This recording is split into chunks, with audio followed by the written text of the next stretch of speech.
Amahoro y'Imana nabane namwe aho muri hose abatwumva cyangwa se abaturira muri mu Rwanda abari hirya no hino ku migabane y'isi itandukanye.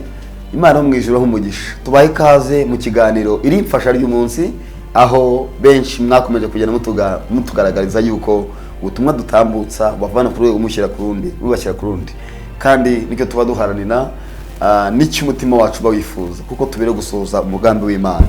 Rero Imana humugisha uyu munsi turasoma ijambo ry'Imana mu gitabo cy'umuhanuzi Yesaya igice cya mbere murongo wa kabiri n'uwa gatatu. Aravuga ngo umva wajuru we, tega amatwi nawe wasiwe, kuko Uwiteka avuga ati nonyeje abana ndabarera ariko barangomera, nkimenya nyirayo indogo bimenya urugo rwa shebuja, abeselewe ntibahanze ubwoko bwanjye mubyitayeho. Imana idufashe cyane. Mu kiganiro iri mfasha ry'umunsi ndagira ngo tuganire ku ijambo nahaye topic ivuga ngo kuba mu buzima bunezeza Imana, kuba mu buzima bunezeza Imana, kuba mu buzima bunezeza Imana. Niyo magambo nshaka kutuganira uyu munsi. Ahangaha n'Uwiteka yasanze Yesaya aramubwira ngo nonkeje abana barakura, ariko bamaze gukura ntibabyitaho, ntibigera bamenye yuko nigeze ku mubyeyi wabo.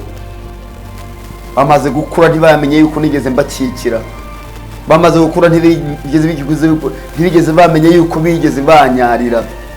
Bize umwana n'umubyeyi, burya umwana kuri nyina, umwana ku mubyeyi hari ibintu byinshi umubyeyi aba arihangane mu bwana bwe. Umwitumaho, umunyarira n'ibindi byinshi cyane akabyihanganira, akonsa igihe cyose, ahora gushyira ku rutugu, wagusimbiza hora. Burya mu buzima bw'umwana, umwana hata imbaraga, ahasiga imbaraga. Rimwe na rimwe uzarebe, reka duhere gato ku mwana bafashe igihe cyo kumutwita. Umwana bamutwita amezi 9, reka duhere gato dutekereze.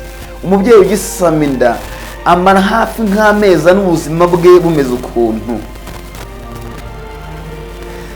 Amezi 9 yose umwana bamutwita, ubuzima umubyeyi yabayeho babura ubuzima busa nkaho bukomeye, bitewe n'imibereho, bitewe n'ubuzima bw'umuntu. Hari umubyeyi asama inda, yamara kuyisama ubuzima bwe bukabaho bugahinduka ku buryo bukomeye kugeza igihe azabyarira. Iyo umubyeyi akibyara umwana mwiteho kuva mu bwana bwe kugeza ubwo akuze. Biri tubwiye ngo iki? Tubwiye ngo nonkeje abana barakura, ariko yirinze kuvuga ibya mbere buryo ubuzima bayeho mutwise. Yabwirinze,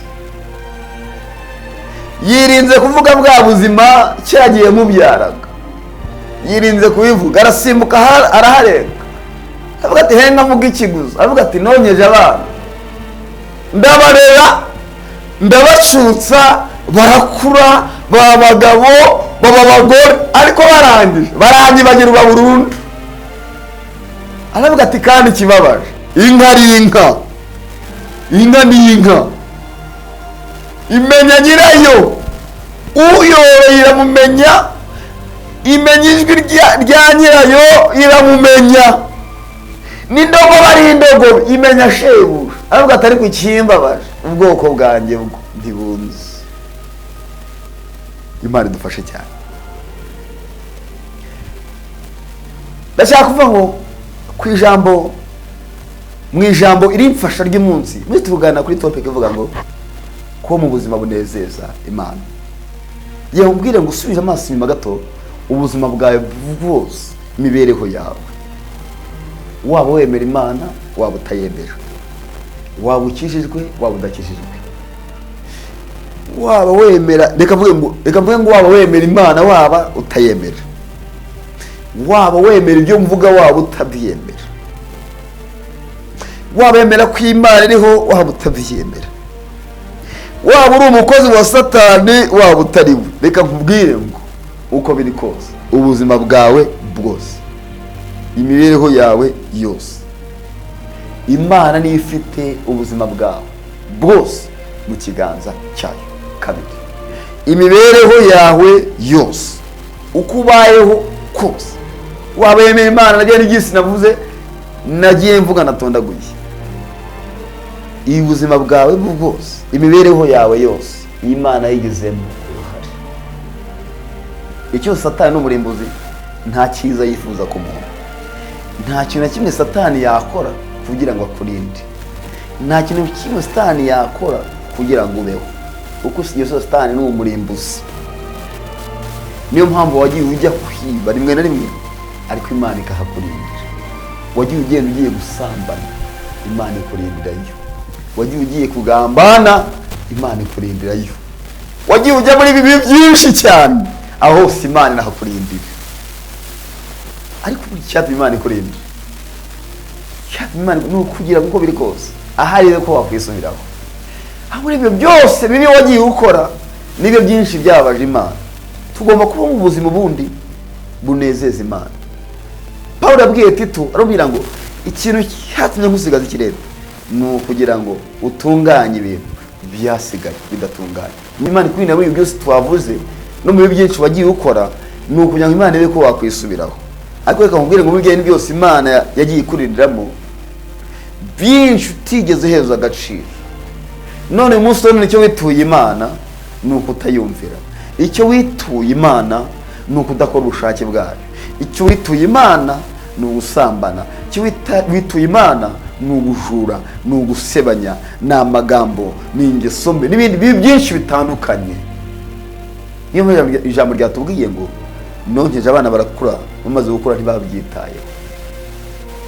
Avango ibyo bigo bimenya shebuja nihe kamenya nyirayo. Avango ariko abana banjye ntibakinyitayeho. Kabwire ngo tugomba kuba mu buzima bunezeza Imana. Rimwe rimwe Imana yakureba ntiyicuza icyatumye kurema. Reka kubwire ngo hari igihe hari ikintu gituma Imana yicuza. Kimwe mu bituma Imana yicuza, y'Imana kugiriye neza, y'Imana gutabaye, y'Imana kurwaniriye, y'Imana kuvanye kweka gushyira ku rundi, y'Imana kugaburiye wamara kurya ukayibagirwa, y'Imana kwambitse wamara kwambara wamara guca ukayibagirwa, y'Imana guhaye urugo rwiza wamara kubugeramo ukadamara ukayibagirwa, y'Imana guhaye abana beza n'umugabo n'umugore wamara kubugeramo ukadamara ukabyibagirwa, y'Imana guhaye kwiga wamara kuyasoza ukayibagirwa. Ibyo bibabaza Imana. Reka utekereze umenye yuko ubuzima bwose uriho n'Imana bigizemo uruhare. Umenye ngo Mana, ubundi ubuzima mbayeho burakunezeza. Ubundi Imana ikwiye kujya kwicara ikareba yakoreka avuga uko biri kose, kuko namugiriye neza ntabwo binteye kwicuza. Burya hari igihe Imana ijya yicuza icyatumye ikurema, hari igihe Imana yicuza icyatumye ikurinda, hari igihe Imana yicuza icyatumye irinda ubuzima bwawe, hari igihe yicuza icyatumye iguhereza urugo, icyatumye iguhereza abana, hari igihe Imana yicuza icyatumye iguhereza akazi, hari igihe Imana yicuza icyatumye iguhereza amafaranga, hari igihe Imana yicuza icyatumye iguha iyo nzu, hari igihe Imana yicuza icyatumye ikuvana mu bukode, hari igihe Imana yicuza icyatumye ikugira uriwe. Biterwa n'iki? Ni ukuba wibagiwe Imana. Reka mubwire ubuzima bwawe bwa buri munsi, usaba Imana ngo Mana ushoboze kumenya ubushake bwawe ku buzima bwanjye, ushoboze kumenya icyo ushakaho igenderemo. Biramye ngo turabaremye turemeye imirimo myiza muri Kristo Yesu. Imana yiteguye kera kugira ngo tubigendere. Mwene magambo, icyo Imana yakuremeye ni imirimo myiza. Ugomba kuba ubuzima bunejeje kandi bushimisha Imana. Imana igushoboze, ndagira ngo wigeze mu mutima wawe urebe umenye ngo umunsi wa none Imana indebe. Mu ijambo irifasha ry'umunsi, umunsi wa none utekerezwa Imana, ese kuba mbayeho birakunejeje? Kuba mbayeho muri ubu buzima birakunejeje? Kuba ngenda uko birakunejeje?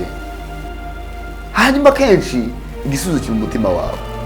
Erega iyo ugenda neza ubu byumva, iyo ugenda nabi ubu byumva. Nta muntu n'umwe utazi ikibi, nta muntu n'umwe utazi icyiza. Ariko kandi biravangwa mpagaze ku rugendo akomanga, umuntu w'ijana agakingura rigira dusangire. Yesu Kristo arashaka kongera kugaruka mu murongo mwiza, kandi Imana iteguye gushoboza. Reka gusengera. Sengera mwene data mushoboze, muhimbaraga kandi mubashishe. Ubuzima rabayeho ntabwo arabaye umuze mu gushimisha no kubunezeza, ariko mwambika imbaraga kandi mushoboze uburinzi bwa data be ku buzima bwe. Reka mushoboze gusohoza umugambi wawe ku buzima bwe. Reka umushoboze kugendera mu nzira zawe, umushoboze kugenda nk'uko ushaka. Inzira arimo zidatunganye n'ubushobozi kuzivamo mu izina rya Yesu. Witeka barinde. Mwibuke gukora subscribe kuri chaîne ya BOPC TV, bring one person to Christ, cyangwa se izana umuntu we kuri Yesu. Niba utarakora subscribe uyikore, kandi usangiza abandi ubutumwa bwiza mukomeze gushyigikira ubutumwa bwiza dukora cyangwa dutambutsa. Imana umugisha ibakunda. Mwifuza kuvugana nanjye, imeza zanyu ziri aho ngaho. Shalom, mugira amahoro y'Imana.